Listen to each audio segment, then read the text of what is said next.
संघर्ष केवल सड़कों पर नहीं होता है, संघर्ष कतारों में खड़े रहकर भी होता है, संघर्ष बंद कमरों में भी होता है, संघर्ष अपने स्थायित्व के लिए दिन प्रतिदिन लड़ना, उसको भी संघर्ष कहो मित्रों। आप आज अगर राजतंत्र वाली फीलिंग ले रहे हैं, मोनार्की वाली फीलिंग ले रहे हैं, तो गलत ले रहे हैं। इसको दिमाग से निकालिए। चाहे किसी भी जाति के हो, मेघवाल हो, चौधरी हो, भील हो, हम उसके नीचे वो उसमें कुछ रील डाला, गाना डालते हुए आपने खट और 101% बनाओ के कमेंट होते हैं उसमें, और किसी का कमेंट नहीं मिलता। मैं जब भी कभी जाकर देखता हूं, मैं मानता हूं कि अरे राजपूत तो वो हुआ करते थे जो एक तलवार लेकर के निकलते थे तो रियासतों की रियासतें खड़ी हो जाती थी, और ये राजपूत के हाथ में की तलवार कोई हत्या का प्रतीक नहीं था, वो वीरता का प्रतीक हुआ करता। साथियों, संघर्ष अपना सबका बड़ा होता है। किसी का संघर्ष अगर कोई बंद कमरे में बैठकर यूपीएससी आरएस की तैयारी करता है तो इसका मतलब ये नहीं कि उसने संघर्ष नहीं किया। संघर्ष केवल सड़कों पर नहीं होता है, संघर्ष कतारों में खड़े रहकर भी होता है, संघर्ष बंद कमरों में भी होता है, संघर्ष अपने स्थायित्व के लिए दिन प्रतिदिन लड़ना, उसको भी संघर्ष कहो मित्रों। संघर्ष केवल वो नहीं होता कि जो सिर्फ आप पसीने से आते हैं। संघर्ष एक मनोस्थिति है, और संघर्ष उस व्यक्ति का भी होता है जो रोज सुबह ठेला लगाता है, आज रात को वापस जाऊं, घर पे उस 500 रुपए लेकर जाने हैं, उसका भी अपना संघर्ष है।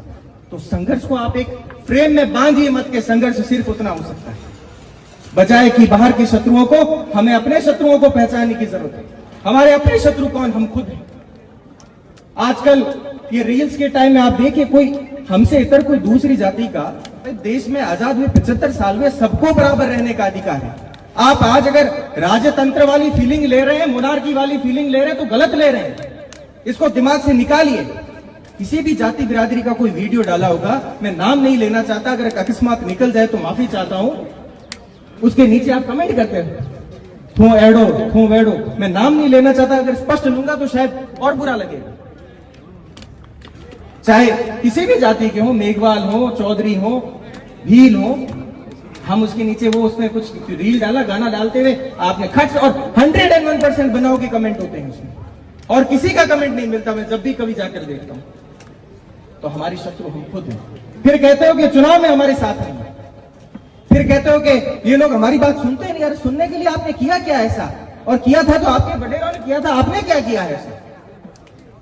तो अब हमें सबको साथ लेकर चलना है। जो चाहे किसी भी जाति में जन्मा है, उसकी भी अपेक्षा है कि मैं इनके बराबर बैठूं। वो बातें गई। लोकतंत्र ने सबको अधिकार दिया। भारत के कॉन्स्टिट्यूशन के आर्टिकल 12 से 35 में सबको अधिकार है अपने जीवन के। तो हमको सबको साथ तो लेकर चलना पड़ेगा। अपनी रोटी बेटी के संबंध जहां रखने रखिए, उसका गर्व है हमें, परंतु सामाजिक संरचना ऐसी होनी चाहिए कि लोग हमारे पास आने चाहिए कि इन लोगों ने इतिहास के साथ साथ बदलते परिवेश के साथ खुद को भी बदला है, इसलिए ये लोग महान। इसके लिए साथियों, इस पर तो काम करना बहुत आवश्यक है। और मैं गर्व करता हूं क्योंकि मैं भी इस कुल जाति बिरादरी का जाया जन्मा हूं, और मैं ये बात अच्छे से समझता हूं कि हम भी आजकल विरोधियों से घिरे बैठे हैं, और ऐसे बहुत से लोग हैं जो पानी पी पी कर हमको कोसते हैं, गालियां देते हैं।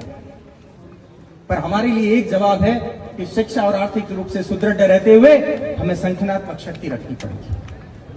राजनीतिक रूप से हमें जवाब मौन से देना पड़ेगा, बजाय कि सोशल मीडिया पर किसी संगठन को गाली देकर के या किसी संघ को गाली देकर के। इससे कुछ प्राप्त नहीं होगा सिवाय आपकी संतुष्टि के कि मैंने इतना बड़ा लेख लिखा, उस पर 500 लाइक आ गए। इसके अलावा कुछ भी प्राप्त नहीं होगा आपको, मैं दावे के साथ कह रहा हूं। अगर आप कुछ लेख से, आपकी ट्वीट से परिवर्तन आ रहा हो तो फिर आप निसंदेह करिए, मैं स्वागत करता हूं उसका। पर आपके ईगो सेटिस्फेक्शन के लिए आप अगर ये ट्वीट और इस प्रकार के काम कर रहे हैं तो इनको बंद करिए। मैं विरोधियों की बात कर रहा था। वो लोग हमको कहते हैं कि इन्होंने शोषण किया, हमारे साथ बुरा किया, बहन बेटियों के साथ बदसलूकी की। क्योंकि आपको लग रहा होगा कि कुछ कठोर शब्द कह दिए तो मौका आपने दिया, मंच आपने दिया, तो माफी चाहता हूं, कुछ बुरा लगा।